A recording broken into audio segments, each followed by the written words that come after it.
వీలైతే లైక్, కుదిరితే కామెంట్ పెట్టండి.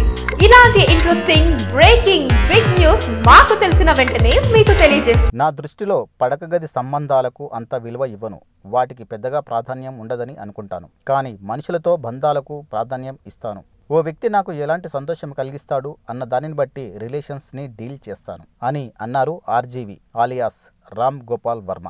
ఈ వివాదాస్పద దర్శకుడు తెరకెక్కించిన లక్ష్మీస్ ఎన్టీఆర్ ఇటీవలే రిలీజ్ అయి మిశ్రమ స్పందనలు అందుకున్న సంగతి తెలిసిందే. తాజా మీడియా సమావేశంలో ఆర్జీవి తన వ్యక్తిగత విషయాల్ని, వృత్తిగత సంగతుల్ని ముచ్చటిస్తూ పై విధంగా స్పందించారు. ఆర్జీవి మాట్లాడుతూ, వర్మకు పిచ్చి, మెంటల్, ఫార్వర్డెడ్ అని ఓ వర్గం అనుకుంటారు. ఆర్జీవి ఇంటెలిజెంట్, జీనియస్, ఇంటెలెక్చువల్ అని మరో వర్గం అనుకుంటారు. కానీ ఎవ్వరికీ నేనంటే ఏమిటో తెలియదు. నేను అదో టైప్ అంతే. అదేంటో నాకు కూడా తెలియదు. ఇంటెలిజెంట్, మెంటల్ అనే విషయాల మధ్య చాలా తేడా ఉంటుంది. పచ్చ కామెర్ల వ్యాధి ఉన్న వాళ్లకు లోకమంతా పచ్చగానే ఉంటుంది అంటారు. ఎవరు ఏ కోణంలో చూస్తే వారికి నేను అలా కనిపిస్తాను అన్నారు. పడక గది గురించి ఆర్జీవి చేసిన ఓ వ్యాఖ్య ప్రముఖంగా చర్చకు వచ్చింది. పడక గది సంబంధాలను నేను అస్సలు పట్టించుకోను.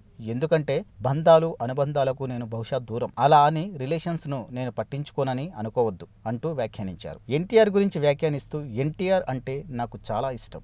నటుడిగా బాగా ఇష్టపడతాను. ఆయన రాజకీయాల్లోకి వెళ్ళిన తర్వాత నేను పెద్దగా పట్టించుకోలేదు. అందుకే హత్తుక్కునే విధంగా లక్ష్మీస్ ఎన్టీఆర్ చిత్రాన్ని తీశాననిపిస్తుంది. ఆయన జీవితాంతం మహారాజులా, చక్రవర్తిలా బతికారు. కానీ జీవితపు చరమాంకంలో చాలా దారుణమైన పరిస్థితిని ఎదుర్కొన్నారు. మానసిక క్షోభను అనుభవించారు. అదే విషయాన్ని సినిమాలో చూపించారు అని వెల్లడించారు.